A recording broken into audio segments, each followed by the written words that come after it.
Você já entrou em um cômodo e sentiu que não estava ali? Já segurou o seu bebê no colo e sentiu que ninguém te segurava? Você já teve vontade de gritar, mas só conseguiu sorrir? Hoje a gente quer abrir uma fresta no silêncio que cerca as mães, uma fresta na fantasia de que maternar é natural, uma fresta onde sua dor possa respirar. A solidão materna não começa quando o bebê nasce. Ela começa no silêncio que envolve o corpo que se transforma, os sonhos que colapsam, a identidade que se fragmenta. Ela nasce na expectativa de dar conta, de ser tudo, de ser boa, de não poder dizer que está difícil. Você já se sentiu cercada de gente e ainda assim absolutamente sozinha?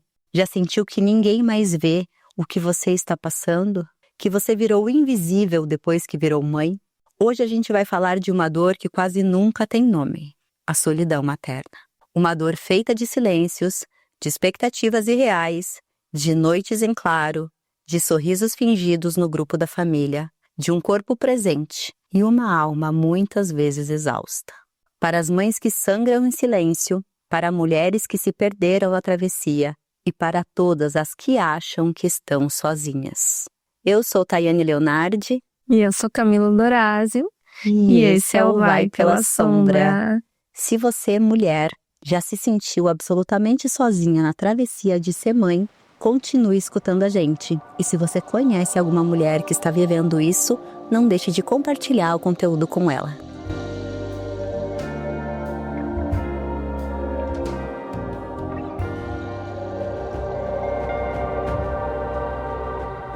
Sejam bem-vindos a mais esse episódio. Hoje a gente vai falar desse tema tão delicado, né? Que a gente vem refletindo aí já há um bom tempo.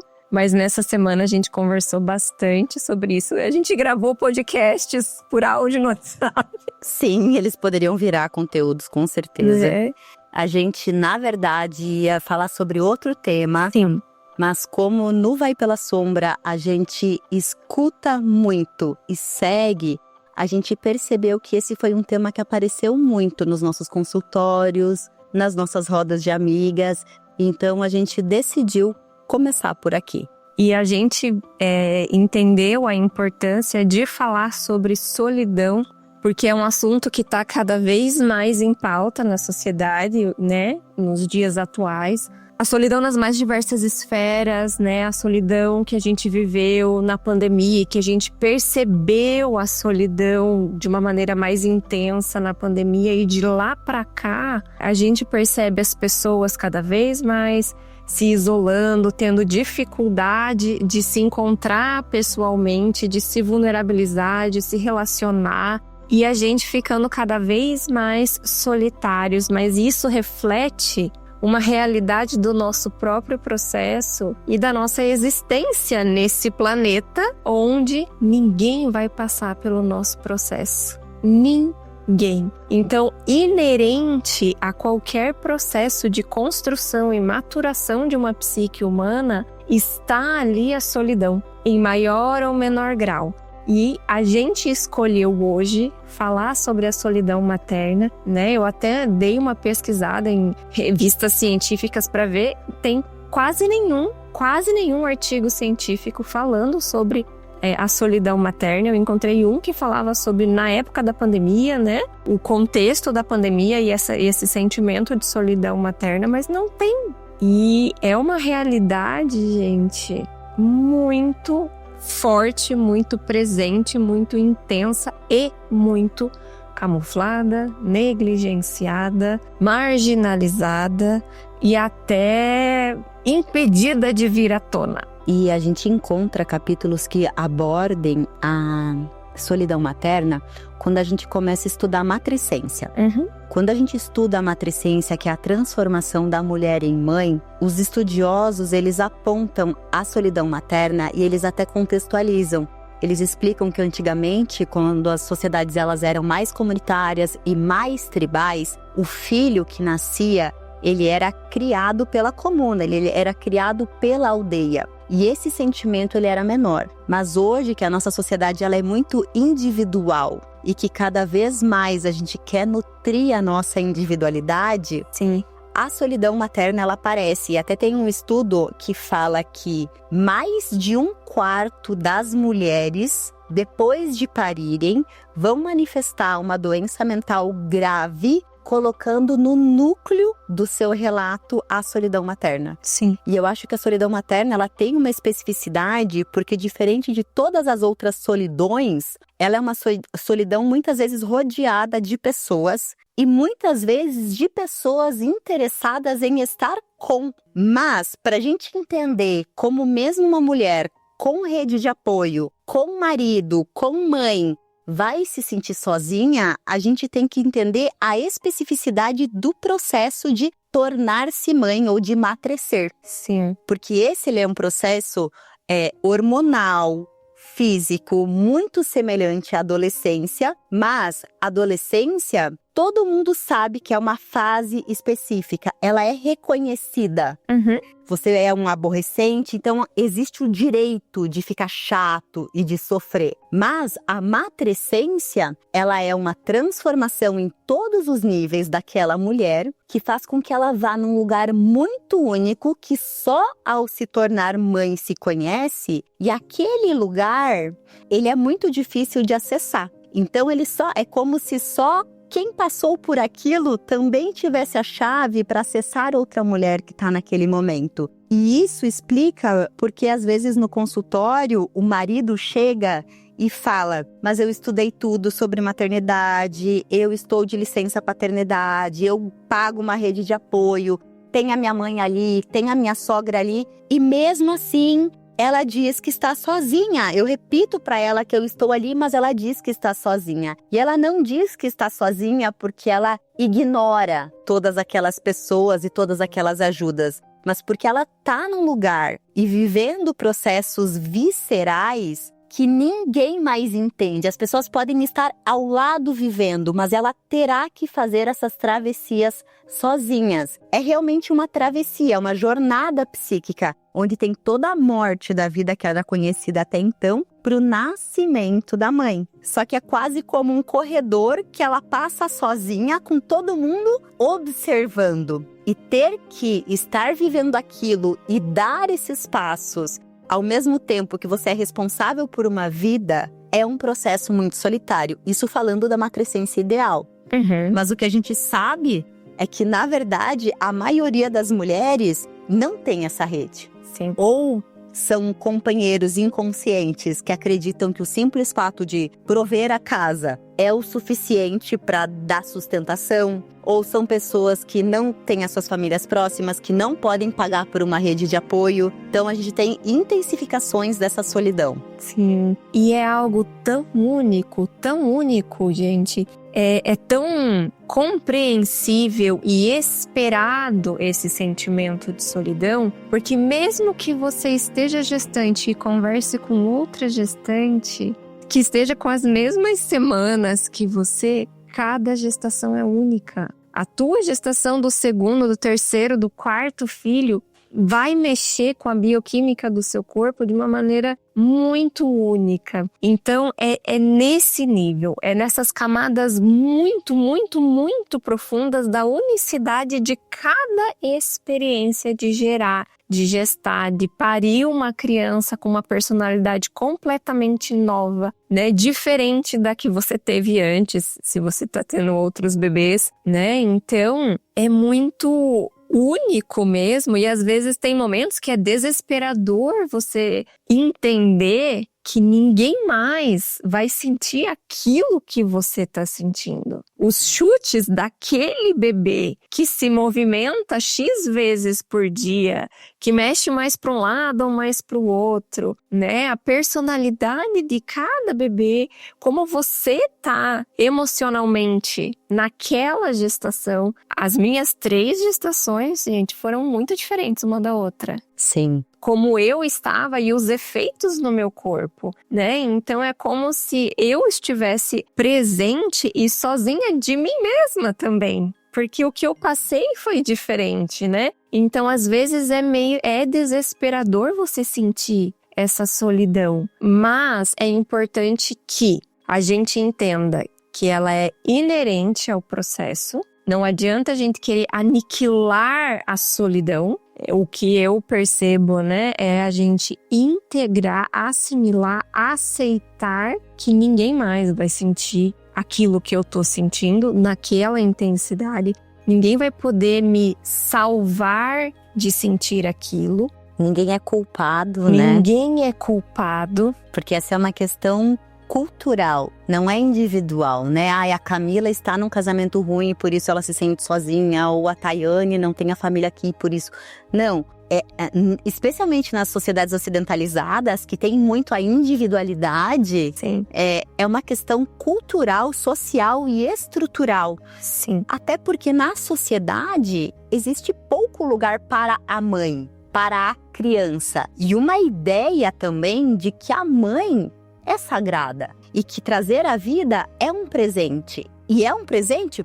Eu acho que é um presente. É porque eu escolhi ser mãe, então para mim é um presente. Mas um detalhe que ninguém lembra, que é um detalhe estrutural também, é que para cada puérpera existe uma mulher enlutada. Porque não existe como você gestar e dar à luz sem fazer luto de autonomia, de liberdade, do corpo, de poder aquisitivo, muitas vezes. Então, os processos, eles são concomitantes. Isso. E um não anula o outro. E muitas vezes a gente foca tanto, a solidão vem até de um autoabandono, porque eu foco tanto na dádiva de estar grávida, na dádiva de trazer um ser para o mundo, que eu mesma me sinto errada por estar exausta, por estar cansada, por às vezes sentir raiva, por me sentir deprimida. Então parece que eu estou falhando no mais sagrado dos papéis, que é ser mãe. E aí começa, eu acho que a solidão que mais dói, porque é quando nem eu mesma consigo acolher a complexidade e a profundidade do que significa tornar-se mãe. Sim. Porque no momento que, de fato, uma mulher, nem vamos colocar os homens na jogada, entender tudo que ela renuncia ao fazer essa escolha, tem uma frase que as pessoas falam muito, é justo que muito custe o que muito vale. Fato, mas o custo custa. Uhum. E eu achar que o que vale mais do que o custo, não significa que bioquimicamente, emocionalmente, relacionalmente, eu não vou sentir os custos. Então, eu começo uma guerra interna, uma cisão, quando eu não quero sentir o que eu estou sentindo, porque eu acho ingratidão. O fato do meu companheiro me achar ingrata só reforça algo que, se vocês forem honestas, acontece dentro da gente. Eu, por exemplo, né, que tive a Lara depois de 2 perdas, eu vivi muito isso, porque eu quis muito aquela filha. Mas não é porque eu quis muito que o meu corpo se tornou imune à privação de sono, que eu não sentia muita saudade do meu trabalho, saudade de comer o que eu quisesse, saudade de fazer meu exercício físico, saudade de ter uma pepeca que não, né, doesse, que não sangrasse, que eu gosto de ter um corte. Uhum. Então, o que é ser inteira, que também é uma das premissas do Vai Pela Sombra? É reconhecer que sim, eu quis muito, sim, eu amo muito, sim, eu teria de novo. E ao mesmo tempo que eu reafirmo essas escolhas, eu sinto todas em mim que sofrem. Sim. Eu sinto todas em mim que não existem mais, as que nunca mais vão existir e as que renascem, mas agora diferentes. Então, esse esvaziamento da gente mesma para se tornar a mãe é muito difícil de suportar. E, ao mesmo tempo, a sociedade te vê como mãe no momento que o filho nasceu. Então, esse dilema ele também pega bastante, porque você já tem que se comportar como mãe. Você já tem que amamentar e trocar a fralda e ser responsável por manter um outro ser humano vivo que é um outro. mas você não necessariamente sabe fazer aquilo. E aí eu acho que a gente tenta vender soluções, né? Então se faz curso de sono, curso de amamentação, curso de, sei lá, parentalidade positiva. E essas informações, elas são muito importantes, mas muitas vezes elas aumentam a sensação de frustração. Porque eu vou ter vários conhecimentos, mas o que eu sei não significa que eu sou. Eu tornar-me-ei ao praticar. E outra, isso denuncia também, né, um aspecto da nossa psique individual e coletiva que está marginalizada, que está na sombra. Porque quando eu vou fazer curso disso, curso daquilo, eu vou estudar isso tudo, gente, faz parte, tá? Dentro do que o Jung denominou, né, de masculino. Mas quando eu estou maternando, gestando, né, ou maternando uma criança, eu preciso aflorar o feminino. Então a gente está muito acostumada a se esconder no racional. Sim. A se garantir no racional. Então eu estudei. A se proteger no racional. Exato, a se proteger no racional. Eu estudei, eu sei. É fazer isso que vai acontecer aquilo. Mas quando o bebê chega, principalmente quando o bebê nasce, e a gente constela o arquétipo da grande mãe como nunca na vida. Exato. A gente tem que usar a intuição, a gente tem que usar a observação, a gente tem que analisar os ciclos daquele bebê, a gente tem que entender o ritmo, a gente é outro rolê. Então, assim, por mais que a gente se torne mães biologicamente falando, na nossa sociedade, a gente é uma sociedade patriarcal, o masculino ainda impera e a gente não se percebe mesmo mulheres extremamente masculinizadas. O feminino não está aflorado, o feminino está tendo muita dificuldade de aflorar. Não tem espaço para isso, né? O que é valorizado e a gente é acostumado a se garantir é no racional. E aí chega o maternar que nos pede, que nos exige, que não tem como, né, ser minimamente saudável se você não desenvolver, né, e se jogar aí e ouvir a tua intuição, ouvir os ciclos, perceber o ritmo, né, se recolher, acolher, nutrir. É algo muito diferente do que a gente é ensinado, do que a gente está acostumado. E quando a gente vira mãe, a gente é catapultado para isso. E é desesperador. E se enquanto a gente está descansado, sem filhos, jovens, a gente nunca encontra o tempo para de fato nutrir e desenvolver esse feminino, porque já estamos muito ocupadas, já estamos muito cansadas, tu imagina você em privação de sono, cortada ou dilacerada no períneo, com o peito doendo, edemaciada, com um ex-boom hormonal que foi embora. Sim. Você pensar, mas agora eu preciso ser intuitiva. Aham. Se na condição ideal já é difícil soltar essa armadura do conhecimento, do racional, e de fato escutar o coração, responder as perguntinhas do vai pela sombra de o que sua alma mais profunda deseja, o que é realmente necessário aqui. Quando a gente tá ali na guerra, que é isso que a gente deveria só já ter o aplicativo instalado e usar, desenvolver isso muitas vezes, infelizmente, é na base da dor. E muitas vezes a descida rumo ao feminino, o encontro com Deméter, ele se dá através de sentimentos que, primeiro, a gente já nega os sentimentos. Segundo, são sentimentos vistos como negativos, porque o encontro com a Deméter, ele se dá quando eu me autorizo a sentir uma tristeza profunda. Então, se eu sou ingrata ao sentir uma tristeza profunda, se eu não amo meu filho, se eu estou profundamente triste, como que eu vou pegar o elevador para encontrar Deméter? Uhum. E aí começar a dar um lugar interno para a manifestação desse feminino.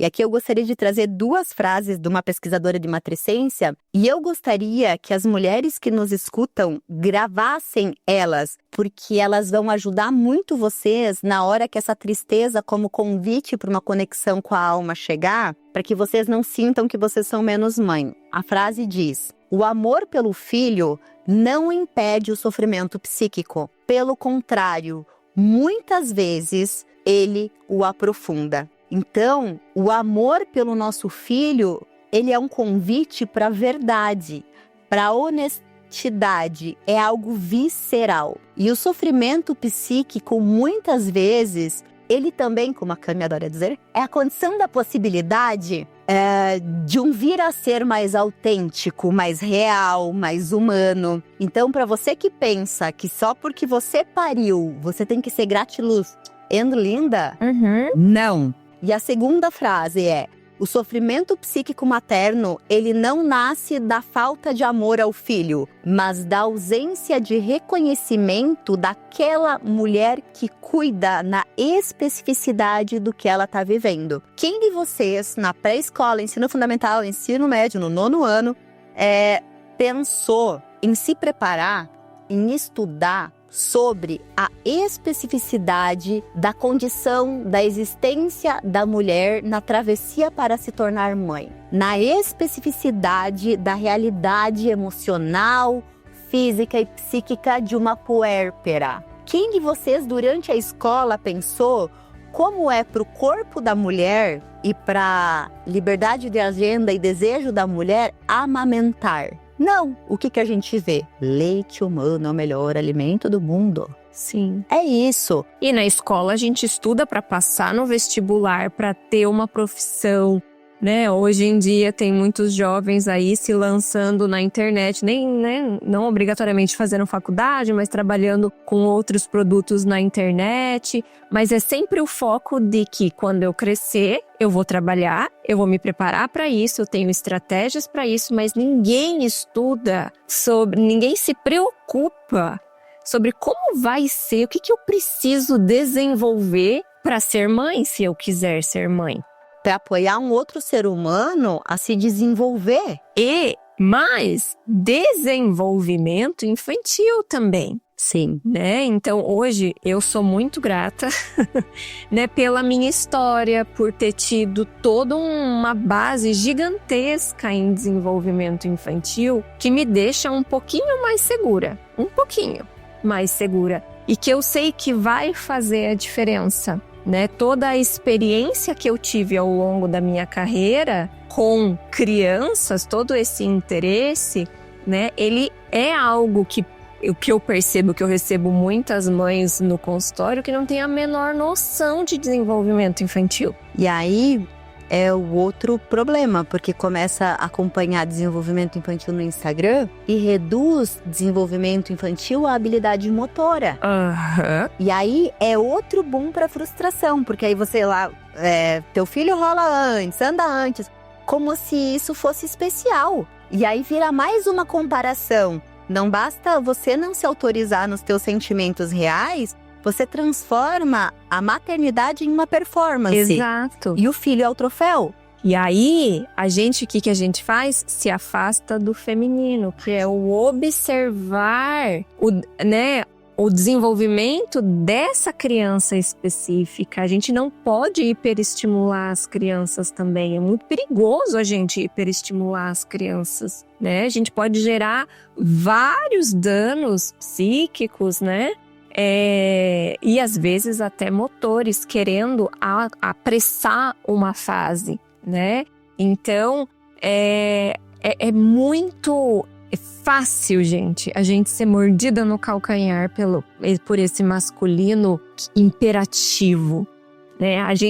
E é isso que é importante da gente observar, o quanto a gente se garante nisso, o quanto a gente usa isso como uma boia e a gente vai se afastando cada vez mais, né, desse feminino. E é muito triste perceber, né, que o que um indivíduo precisa para se desenvolver, desde que ele é bebê, é apoio, né? É condições para se desenvolver. E a gente percebe que, malemar, a gente está fazendo isso com a infância, malemar, a gente entende a adolescência, só que quando chega na matrescência, gente, é um se vira. Se vira, engole o choro. Você não é só engolir o choro, que nem a gente fala pra criança. Engole o choro e seja grata. Sim, porque agora você é a mãe, você não queria tanto. Né? Então, o que eu percebo, tá? De tudo que eu conheço da psicologia analítica, do que eu já estudei do Jung, o Jung falava que a humanidade, ela tá muito desconectada da ânima, que é esse aspecto feminino da psique.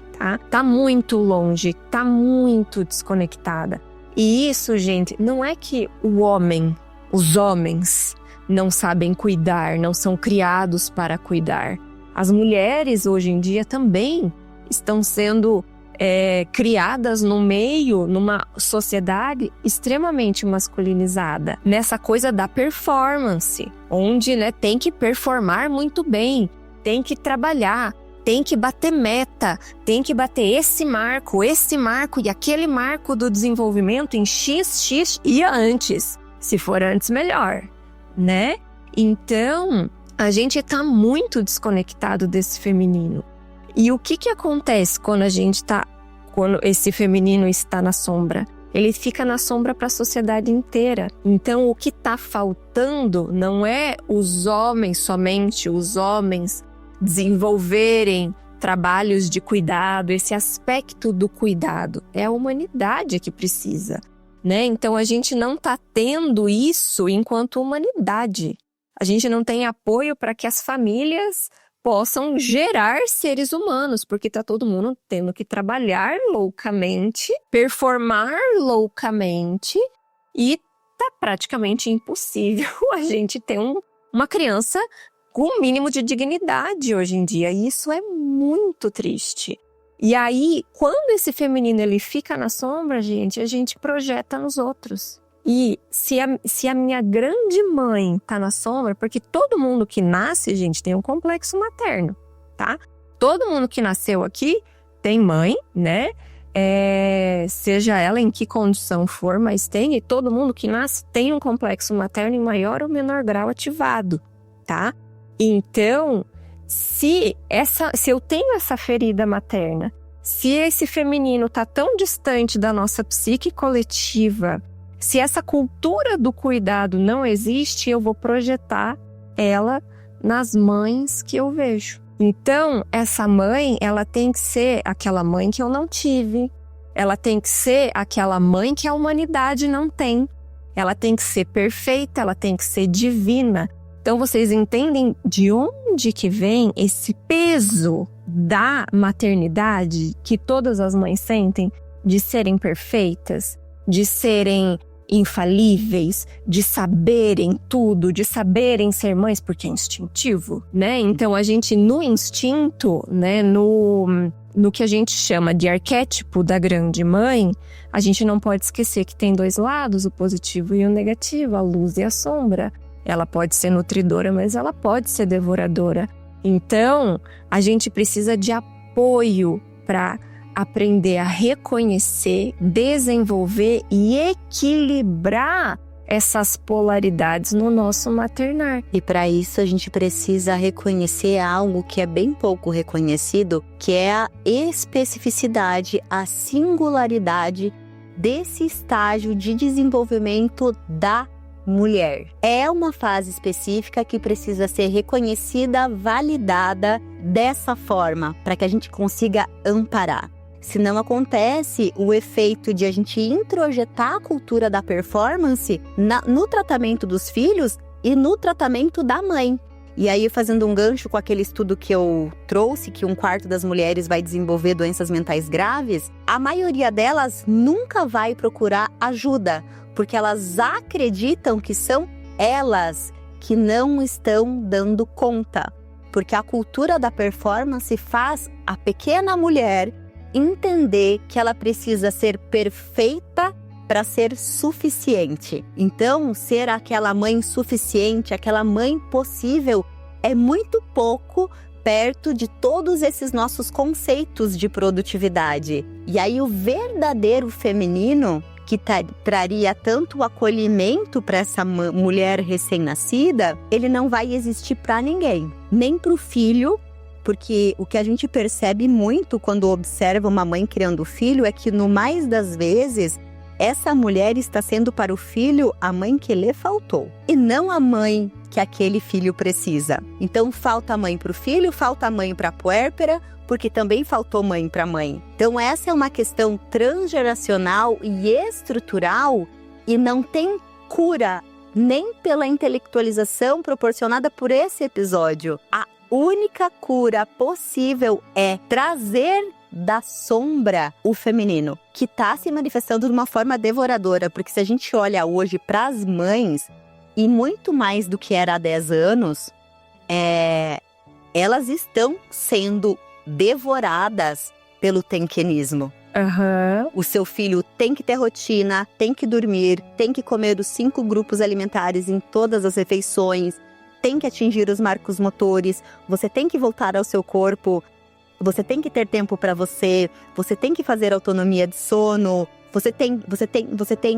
E quando a gente escuta as mulheres, naquilo que elas não atendem a esse ideal, elas estão se sentindo insuficientes, se cobrando, se abandonando e não se autorizando a sentir todos os sentimentos que vêm disso, né? Que muitas vezes é pânico, tristeza, raiva e frustração. E o que eu percebo, me fez lembrar também, uma das ouvintes que mandou uma mensagem pra gente, que a gente pediu, né, pra vocês mandarem aí. Deixa eu achar aqui. Que ela fala assim: o momento em que mais me senti sozinha foi quando me desautorizei da minha capacidade e liberdade de ser falível. Me peguei com a presunção de que ninguém faria melhor do que eu. E isso foi me colocando em um lugar de me afastar da realidade possível. E viver no ideal de ser infalível é se colocar em uma solidão absurda. Porque a realidade, o factível, nunca é páreo. E se nunca é páreo, eu me afasto do que está ao meu entorno. Foi um momento, mas me pegou. Quando eu percebi que, com isso, eu estava não apenas me colocando nessa solidão, como também negando o papel da rede de apoio, de amar e servir, eu percebi que estava arrastando meu filho também a estar nessa solidão.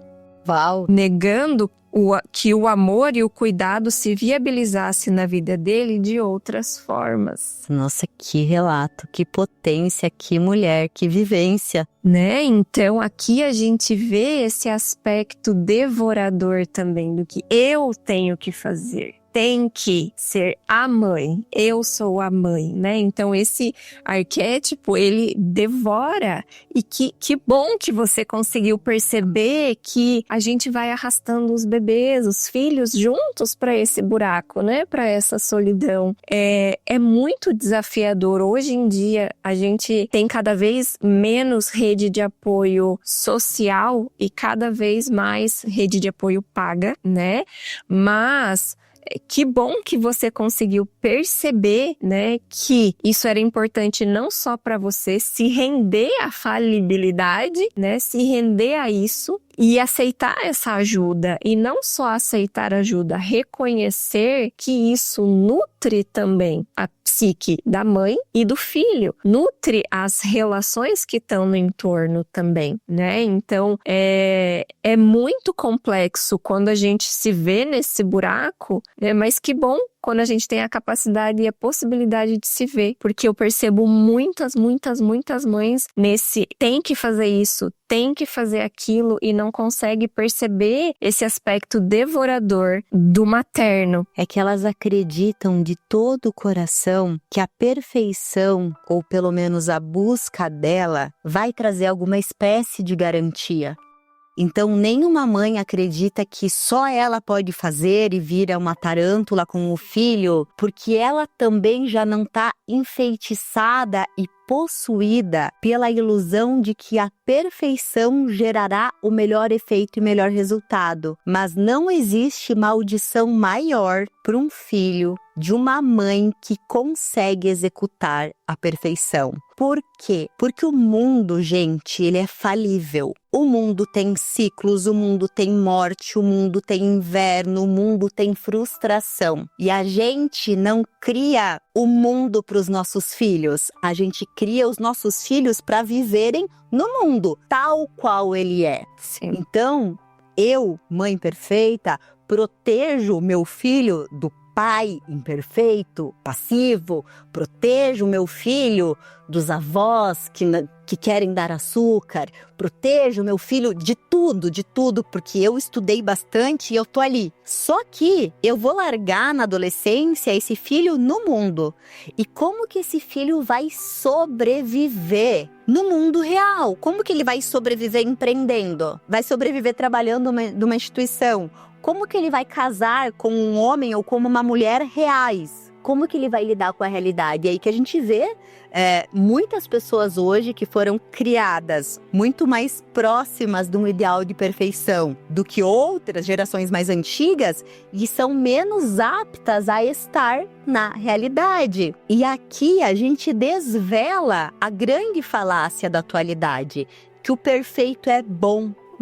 A gente não fala para vocês se libertarem da perfeição porque a gente acha ela pesada demais e vocês não vão conseguir. A gente fala para vocês se libertarem porque é uma mentira, é uma manipulação, é uma forma de manter vocês presas numa roda onde vocês vão consumir tanta energia para atingir essa maçã dourada que vocês não vão ter energia pro essencial, que é curtir o filho, que é estar presente diante de, quer ver uma folha cair da árvore, quer ver um pôr do sol, quer ser tocado pelo sagrado do cotidiano. Porque a cultura da performance, ela é uma cultura de criar escravos. E a gente fica ali correndo na esteira, e isso vale para maternidade, isso vale para qualquer ideal que você acredita que existe um perfeito, seja de trabalho, corpo, relacionamento. Sempre que você está muito próxima dessa perfeição, provavelmente grande parte da tua libido, da tua energia vital, está sendo consumida para sustentar uma fantasia, e o sentimento que tu tem vivendo essa perfeição, ele deve ser bem diferente do que tu imaginaria. Então se libertem, não porque vocês não vão chegar porque são incapazes, se libertem porque é uma mentira. E não é simples, né, fazer todo esse processo de se libertar, porque por ele passa toda a trajetória ali de você reconhecer de que né, como a Thay falou, o perfeito não é bom. Mas por que não é bom? Porque a vida neste planeta, gente, ela não se desenvolve em condições ideais. A vida neste planeta, ela precisa de frustração, ela precisa da dificuldade, né, para que se vá além, né? Como a borboleta saindo do casulo, ela precisa daquela dificuldade, né, para que ela tenha forças de bater asa. Então, os alquimistas já falavam, né, que o segredo da vida está na natureza. E o segredo da vida, gente, não é como eu faço para ser um ser humano perfeito, como eu faço para não sofrer. Não, é observar a natureza e entender qual é a lógica desse planeta. Como é que a vida se desenvolve aqui. A mamãe passarinha, quando percebe que o passarinho já está em condições de voar, ela joga ele para fora do ninho. Isso é um aspecto do maternar e que muitas vezes a gente não quer ver. E nesse processo de se libertar da perfeição, a gente tem que chorar essa dor de que eu queria que fosse sem dor. Sim. Eu queria que fosse sem frustração.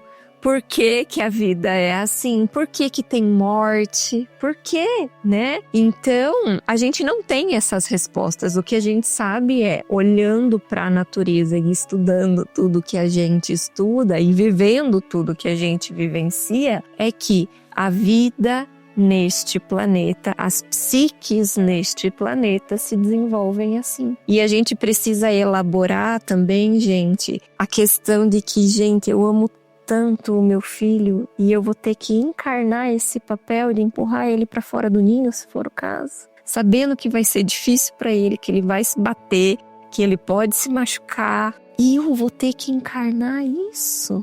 Eu queria ser só a mãe boa. Eu queria que ele vivesse só coisas boas comigo, por mim, né? Através de mim, né? Então, volto a dizer, é tão complexo e eu acho tão triste, né? Que na atualidade a gente não tenha a possibilidade de se concentrar nesse processo de matrescência. E o quanto a matrescência revela a nossa inconsciência existencial. Porque se a gente sofre tanto quando a gente não é só boa, se a gente sofre tanto quando não acontecem só coisas boas com o nosso filho, é porque internamente eu ainda acredito que a vida certa é só boa.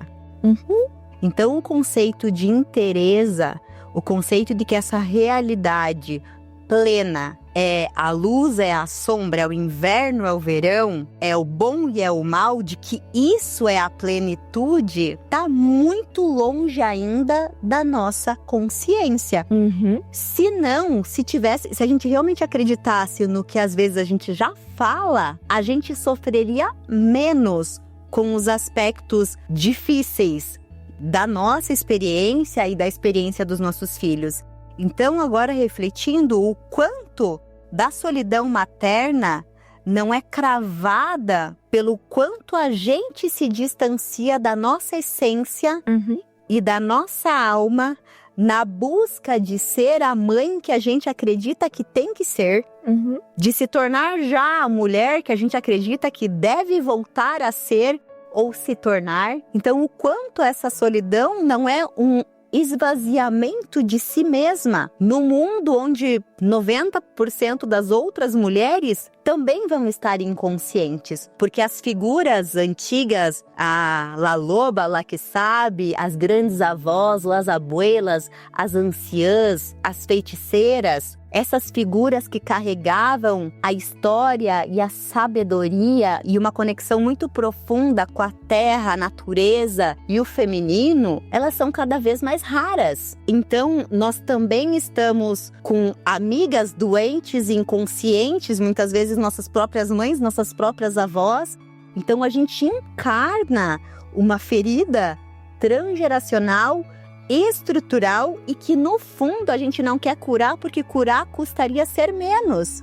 Sim. E também tem essa coisa, né? Porque a gente tá falando aqui, mas então daí a cura, que seria a conexão com a intuição, com o sagrado, também custaria menos performance, porque a performance me afasta de mim. E isso que você fala, Thay, me lembrou, o insight veio agora, né? Mas da possibilidade, gente, da gente entrar em contato com essa lá que sabe, né, nos nossos sonhos, nas nossas imaginações ativas, nos nossos processos, porque elas estão lá. Eu lembro que em algumas imaginações ativas que eu fiz, eu tava num momento de muito sofrimento. E eu ia, né, para esse lugar e tinha uma mulher que ela simplesmente, e eu desesperada para que tirasse aquela dor de mim. Tira essa dor, de cura, né? Eu quero que cure. A cura para mim é tirar isso.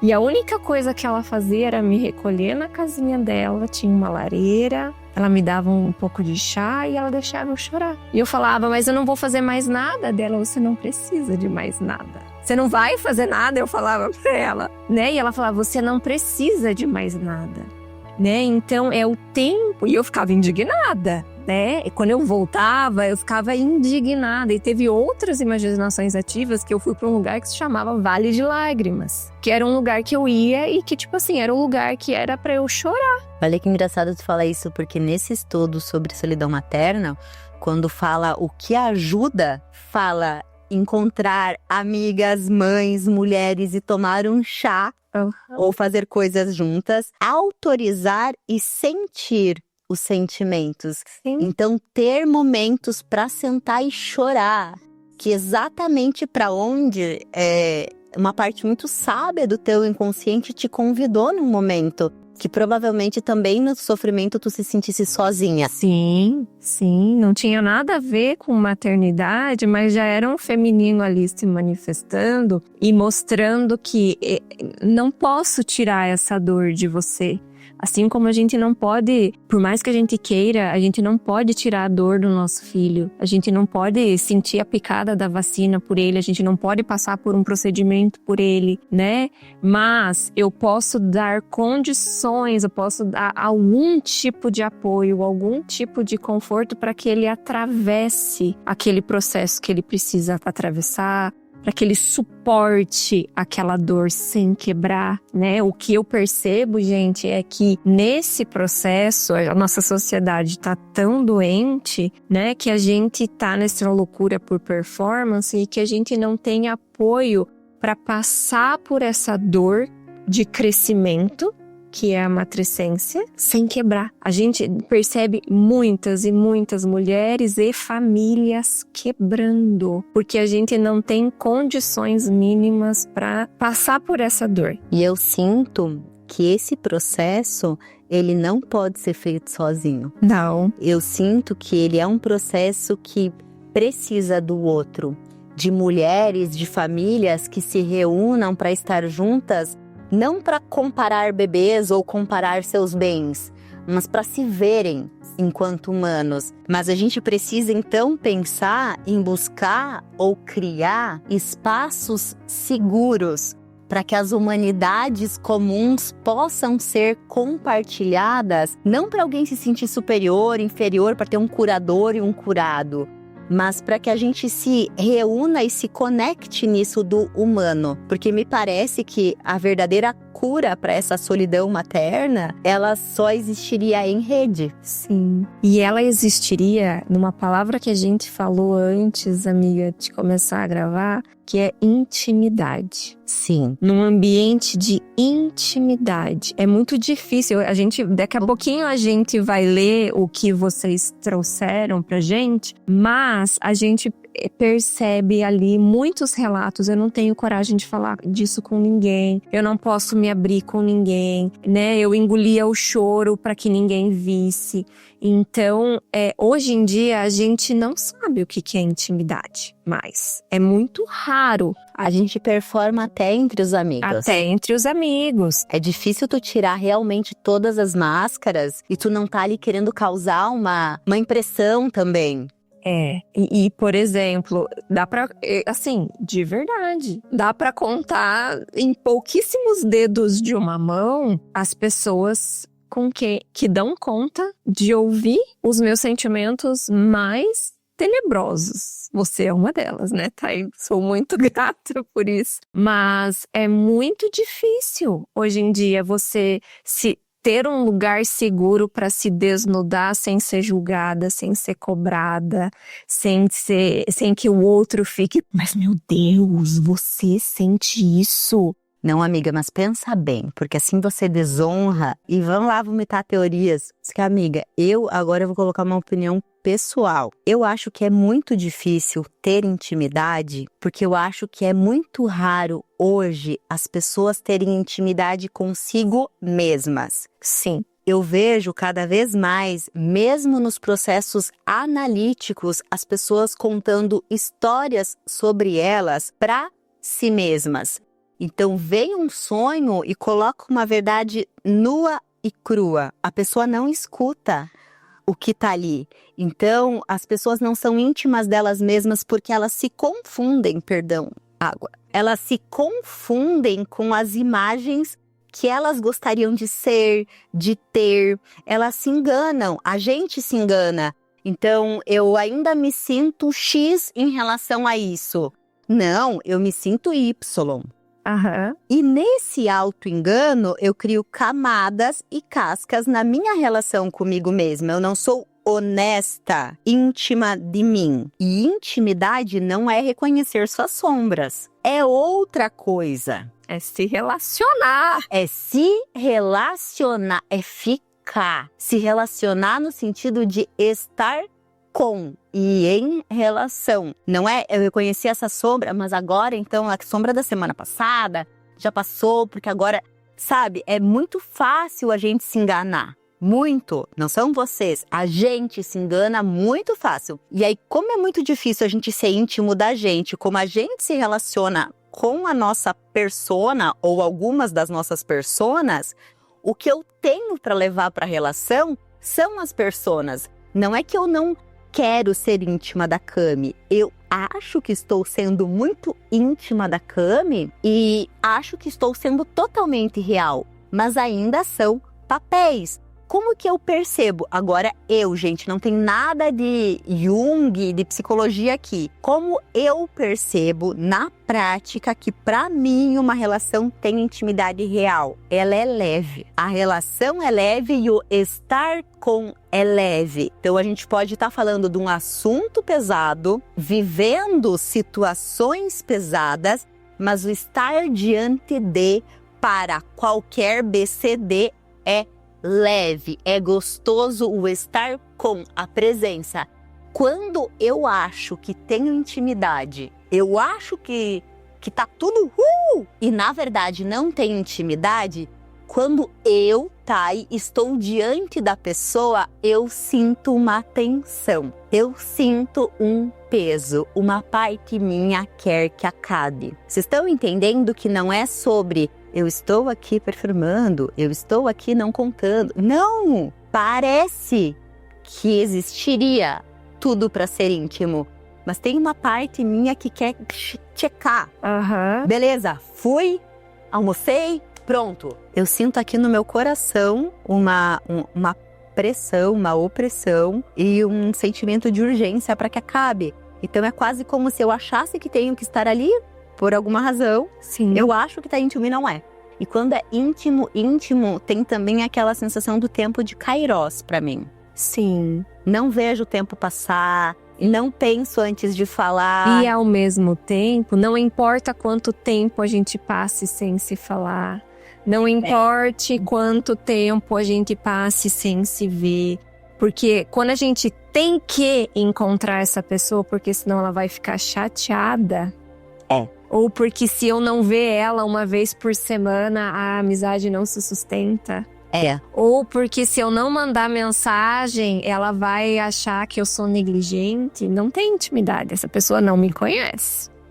Na intimidade a gente pode dizer não, né? Uhum. A gente pode dizer não, ser falível, não querer, desagradar. Sim. E sem aquela sensação de um risco de abandono, que é muito leve. As pessoas buscam tanto a leveza nas relações, pelo menos no consultório, pra mim, assim, aparece muito a demanda de eu queria leveza nas relações. Eu quero relações íntimas, profundas, eu quero leveza nas relações. Só que é tão difícil alcançar a leveza porque ela tem essa condição anterior, que eu preciso ter uma relação íntima comigo. Sim, sim. E o migo. Não o amigo ideal, não quem eu gostaria de ser.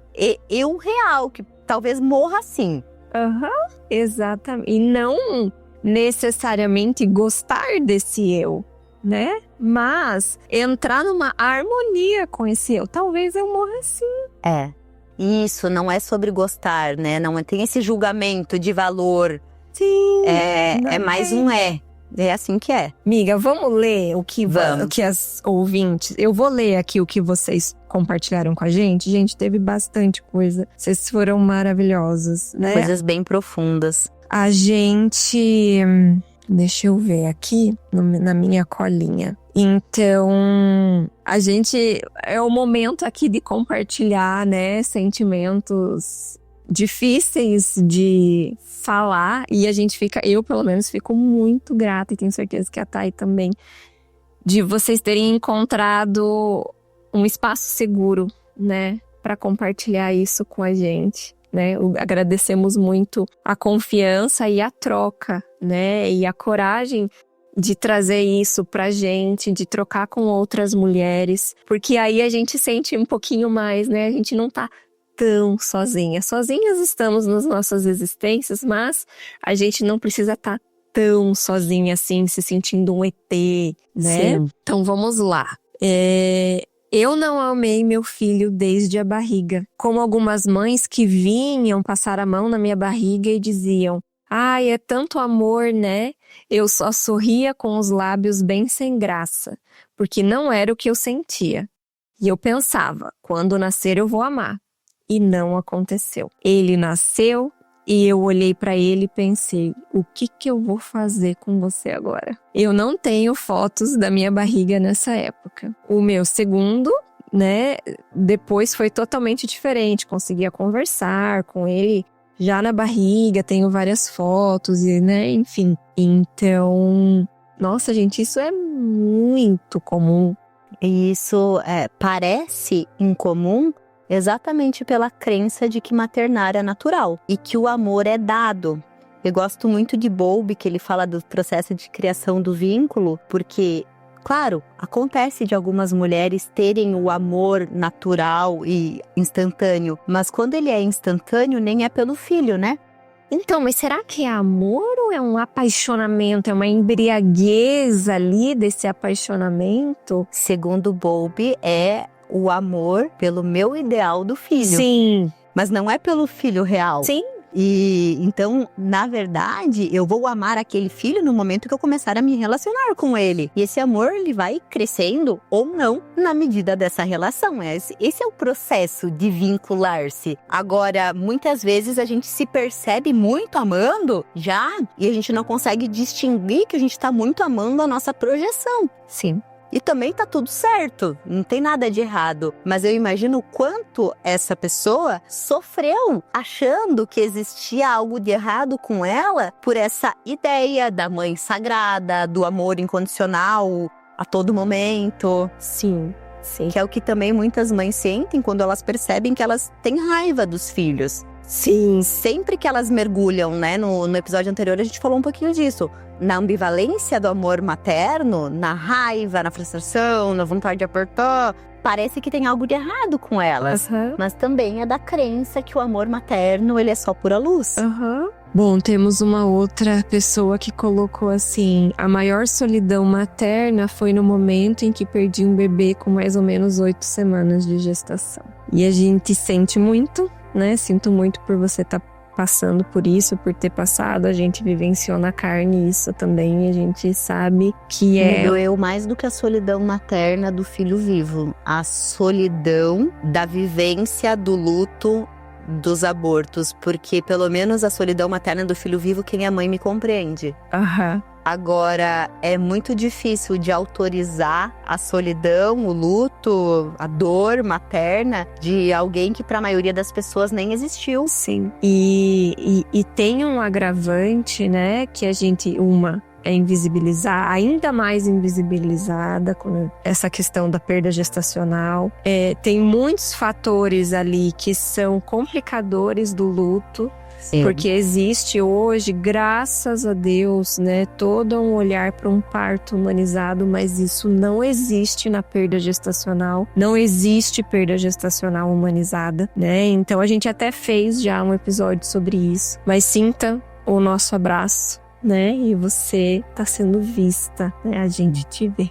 E temos outra pessoa que colocou uma perspectiva diferente aqui, né? Muitos falam da solidão materna de quando temos bebês, mas como mãe de 2, digo que essa é a fase que mais temos rede de apoio e material disponível. Pouco se fala na solidão materna dos filhos que estão entrando na adolescência e na vida adulta, o que nos traz a sensação de que não somos mais necessárias. Uma solidão sem tamanho. Isso já tem nome, né? Que é o síndrome do ninho vazio. É um momento realmente muito delicado. E como esse processo vai se dar na adolescência, ele fala muito de como se deu desde que você se tornou mãe. Né? Então a gente percebe fatores agravantes nesse processo quando a gente se anulou completamente. Quando a gente se perdeu de quem nós somos, fica muito mais difícil. É uma solidão que vai acontecer naturalmente, né? Não temos como tirar essa dor de você.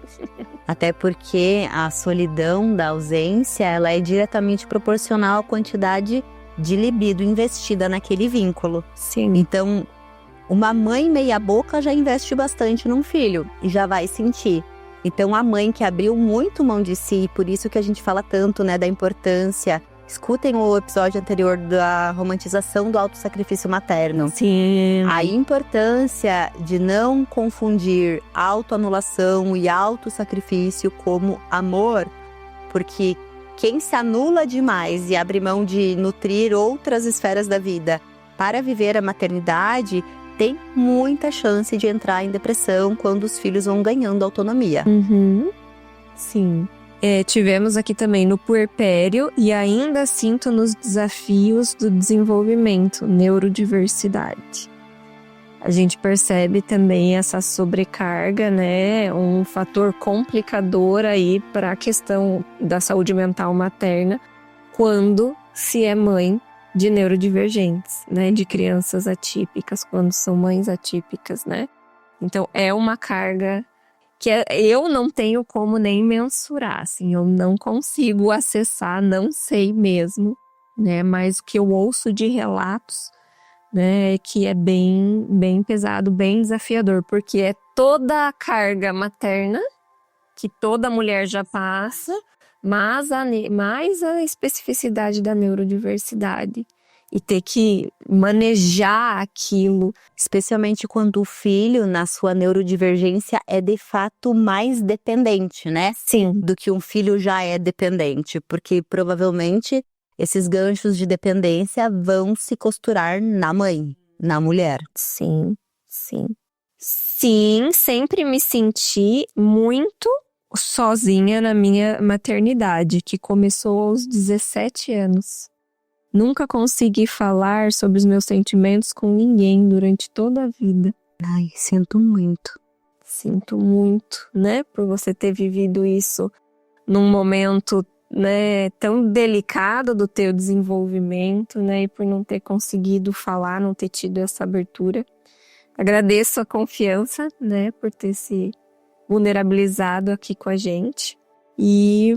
gente, a gente tem muitas outras mensagens que vocês mandaram. A gente agradece não vai conseguir muito ler todas, mas a gente agradece muito. A gente leu todas individualmente, respondeu vocês ali. Algumas a gente respondeu de forma indireta com o conteúdo que a gente escolheu trazer. Sim. E outras a gente foi respondendo na medida do possível, mas a gente leu tudo que vocês trouxeram.